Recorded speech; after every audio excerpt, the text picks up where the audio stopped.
Welcome, friends, to Game Nights with JR. I'm JR, and I'm here to introduce you to the June feature games. Remember, these are the games that when you show up to one of our game nights in June, will already all be set up and ready to play, and I'll be on hand to teach them just in case you've never played them before. Since it is summertime, and that is traditionally time a lot of us take vacation, I thought it would be fun to start the summer with a bunch of games that sort of make me think of vacation. So all of these games are at least loosely themed around things that make me think about hopping in the car and taking a road trip. So without any further ado, let's dive in to our June feature games.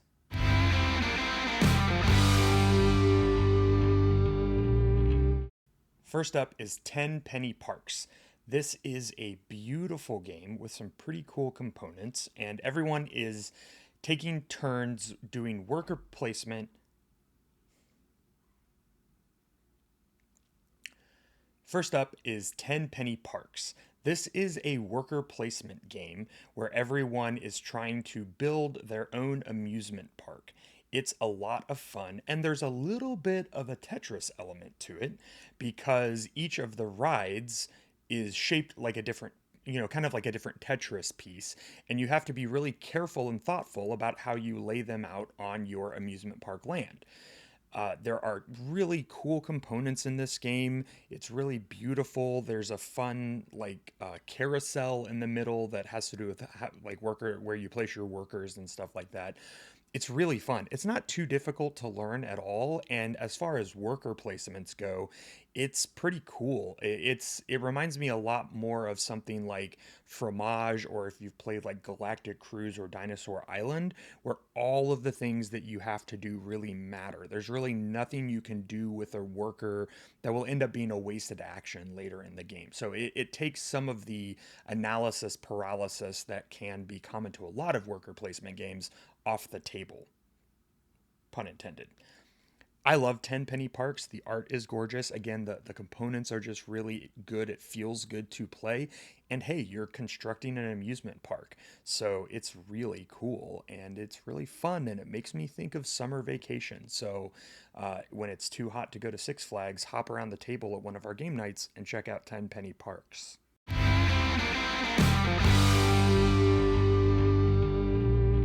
I don't know if there is anything that's more vacation-y and quintessentially sort of American than those like old West photos where everyone in the family gets dressed up in like old-timey clothes and takes a sepia-toned picture. Anyway, yeah, that's why I chose this game, Deadwood 1876. You can tell probably from the box that it's in that looks like a little book that this is related to the family of games like Hollywood and Bristol that I've featured at previous game nights, but of course Deadwood is set in the Old West. This game will play up to 9 and it's full of shootouts and bank robberies and heists and all that kind of stuff. Each player has a couple of safes, and you're constantly trying to steal safes from other players, rob various places, and there's all kinds of shootouts and showdowns. So it's a lot of fun. It's so backstabby that no one can really stay safe for very long. And yeah, it's a really neat game that plays pretty quick and is a lot of dice rolling, so it's kind of hard for anyone to be like super dominant at it, which can happen sometimes in social deduction games. Anyway, Deadwood 1876, lots of fun, and yeah, maybe it's like kind of taking a trip to the Old West.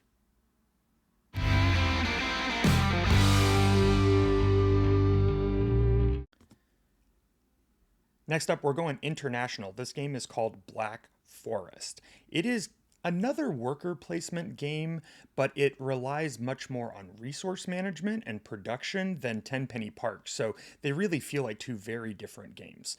The sort of crown jewel of Black Forest is these resource dials that work together to help you both collect various resources and then produce things, either glass or like the goods that you need to travel between towns. So this game is really, really clever. I played it at Board Game Geek Con last year. It was in the Hot Games room. And I was really impressed with how easy it is to teach. It's one of those games that can look pretty intimidating when it's spread out on the table, but it really only took like a turn or two to kind of understand what was going on in the game and how the dials work together and all that kind of stuff. In fact, if you look this game up online or see any how to play videos and stuff, everyone's like, the dials, the dials.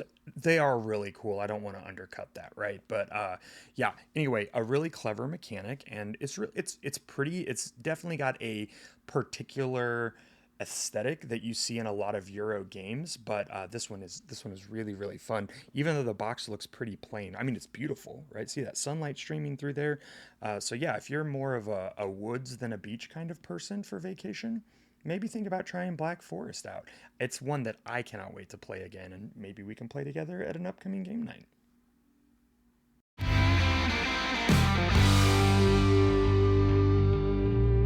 Okay, this is the game that probably fits the least, so I'm not going to spend a lot of time trying to justify why Furnace belongs in a set of games about vacation. I'll just say that I used to live in the Rust Belt, there were a lot of factories up there, and this is a game about the good old days of the factories.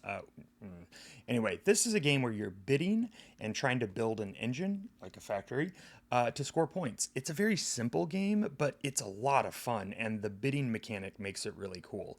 It adds, just a little bit of social deduction layer to a game that is really beautiful and really simple. It's easy to pick up, it plays pretty quickly, and it's one of those that you kind of just want to play a few times because you feel like every time you're just getting a little bit better at it. And again, it doesn't take up your whole night, so you have the option to do that if you want. So yeah, Furnace is a great little game, and I think you'll really enjoy it.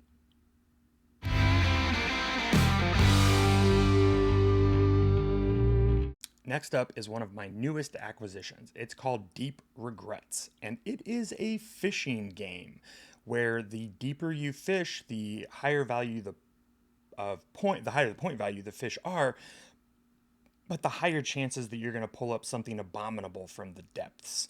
So when you fish in this game, it's entirely possible that you'll end up going crazy. Literally, there's a madness tracker. And that can be good or bad depending on the fish that you catch.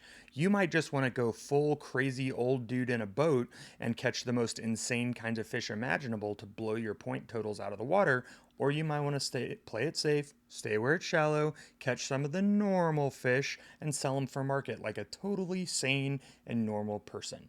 This game has beautiful art. It's got great components.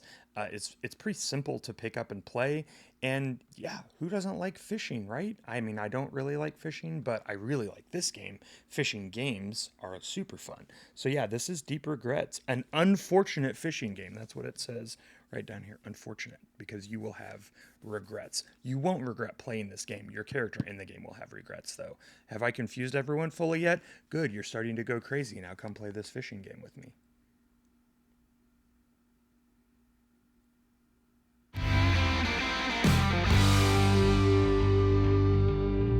Last but not least is our Player's Choice game for this month. As you probably know, every month I invite the patrons who support Game Nights with JR on Patreon to choose a game to be featured as the Player's Choice game. Last month it was The Crew, and this month it is Fast Sloths. Now, I know what you're thinking, right? Sloths are not fast, sloths are slow. That's correct, but this game posits that just because they're slow doesn't mean that they don't deserve a vacation. So in this game, you all compete as various sloths in the jungle to see who can go on vacation the most efficiently. And you do that by hitchhiking with other animals in the forest. Elephants, chimpanzees, alligators, I think hippopotamuses. There's all kinds of different animals, including ants. Here's the catch. All of the animals have different movement abilities and different movement speeds. And so you're constantly collecting sets of cards so that you can use these animals to get you to your next destination more quickly. The first sloth to visit all of the trees that are the vacation spots for sloths. I don't know exactly what would constitute a vacation tree for a sloth, but the board has them clearly marked. Anyway, you've got to get around the board in the most efficient and speedy manner possible. The first one to do that wins. This is a cool little game. It's not terribly complicated. It's actually mainly, I think it's designed for pretty young players. Yeah, 8 plus. But this game is a blast. Kids love it. Adults love it. This adult loves it. And yes, sloths are adorable anyway, so it's super fun to play. And I'm really glad that our patrons picked this one. If you would like to be able to vote on upcoming Players' Choice games in each month, we would love for you to consider becoming a patron. A little plug there for the Patreon. There you have it. Those are our June feature games. All of those games will be set up and ready to play when you walk into our June game nights. We already have all of those listed on our website. They're already set up in Meetup so you can get tickets. And again, don't forget, if you are part of our Patreon, you already have tickets for free. So make sure you check out the Patreon for your promo codes so you can get those RSVP'd. I think our May games were some of our best yet, and the community that we are building has been terrific. I've loved how many of you have been expressing the delight you've felt with the number of people you're meeting and becoming friends with at our game nights. That's what this is all about. And so I'm really excited for this next round of games to provide us with even more laughs and good times.